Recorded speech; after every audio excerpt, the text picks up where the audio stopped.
코스맥스입니다. 코스맥스, 사실은 코스맥스 같은 경우는 이제 저에게도 굉장히 좋은 그런 기업이라고 생각을 해요. 노화 쪽에 특화가 됐다고 지금 제가 얼마 전에 신문 기사를 봤는데 되게 전 행복했어요. 네, 노화 방지 화장품을 세계 최초로 개발했다 이런 이야기를 듣긴 했어요. 그렇죠. 이제 네. 젊어질 수 있구나. 그런 느낌으로 굉장히 좀 환하게 미소를 지으면서 신문을 봤는데 관련해서 좀 자세하게 설명해 주시죠. 네, 코스맥스 같은 경우에는 말씀드렸다시피 어떤 중국 쪽 수출 그리고 중국 쪽 어떤 내수 성장에 따라서 굉장히 많은 영향을 받는 화장품 관련 업체인데요.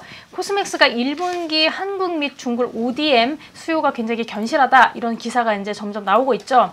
아무래도 최근에 한한령에 따라서 한국 브랜드가 아무래도 중국 시장에서 좀 많이 주춤했던 그런 모습들이 굉장히 많이 나타났어요. 그렇다 보니까 현지 업체 중심으로 시장이 좀 개편되는 그런 모습들이 좀 띄었었는데요. 하지만 최근에 ODM 수주가 늘면서 이제 꾸준히 성장하고 있는 코스맥스였죠.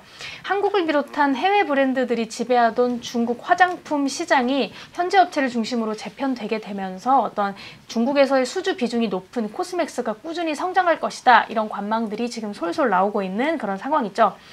중국 현지 업체들이 어떤 굉장히 강력한 유통망을 가지고 있죠. 아무래도 한국에 있는 업체들이 진입하게 되려면 중국 현지 업체들이 가지고 있는 유통망을 좀 제대로 확보를 해서 이 부분을 통해서 아무래도 실적을 올리는 게 좀 안전하기도 하고 빠른 방안이기 때문에 이 부분을 바탕으로 어떻게 점유율을 올리면서 또 중국 최대 화장품 ODM 업체인 어떤 코스맥스가 따라서 수혜를 좀 누릴 것이다. 이런 이야기들이 많이 나오고 있죠. 국내에서는 어떤 홈쇼핑 그리고 헬스앤뷰티 또 PB 자체 브랜드죠. PB를 통해서 브랜드 주문이 좀 증가하고 있고요. 코스맥스가 어떤 수출 부분에서는요. 상해와 광저우 지역이 코스맥스의 성장을 좀 견인하고 있다. 이렇게 바라볼 수가 있습니다. 코스맥스는 2015년 이후에는 생산 설비 투자를 좀 확대했고요. 또 인수합병을 진행하면서 작년 말 기준에 어떤 순차 입금이 4,606억 원까지 좀 증가하게 됐고요. 또 운영비 관리와 투자 효율성 개선을 통해서 아무래도 올해는 이런 3년 평균 34%에서 올해는 3%까지 낮출 수 있을 것이다. 이런 이야기들이 좀 많이 나오고 있기 때문에 이 부분에서는 또 재무구조 쪽에서도 좀 어느 정도 좀 회복을 해나갈 것이다. 이런 이야기들이 좀 많이 나오고 있습니다. 그리고 우리 하창원 MC가 앞에서 말씀드렸다시피 네. 항노화 마이크로바이옴 화장품을 세계 최초로 개발을 하게 돼서 아무래도 좀 안티에이징이나 좀 항노화 쪽에서 굉장히 지금 탁월한 그런 모습들을 확보하고 있는데요. 올 하반기에는 이러한 새로운 안티에이징 제품 라인을 확대해서 좀 선보일 계획이라고 합니다. 아무래도 이게 세계 최초인 부분도 있고요. 또 신규 미생물과 이들로부터 만들어지는 신물질을 발견해서 국제학술지에서도 좀 국제학술 저널인 응용생화학에 발표를 했다. 이런 이야기도 좀 많이 나오고 있습니다.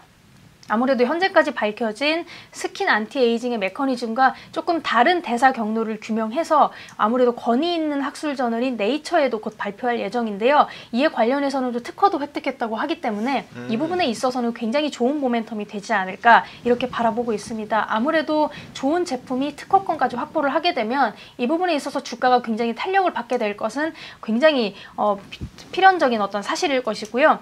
또 피부 개선용 조성물에 관한 특허를 취득했다 이런 이야기도 나오고 있는데요. 앞에서 말씀드렸던 네이처에 발표할 그런 물질들인데요. 아무래도 피부 개선용 화장품 조성물, 또 피부 외용제용 조성물, 또 약학적 조성물, 그리고 건강기능식품 등에 유용하게 사용이 가능한 어떤 물질로 이야기가 나오고 있기 때문에 굳이 화장품뿐만이 아니고 좀 전반적인 영역으로 좀 이 물질을 확대해서 사용할 수 있지 않을까 좀 이렇게 기대감을 모으고 있습니다. 아무래도 이 특허는 향후 생산될 제품에도 좀 적극적으로 활용이 될 것이다라는 이야기가 나오면서 이 부분에 있어서도 굉장히 많은 주목을 받고 있다라고 볼 수가 있죠.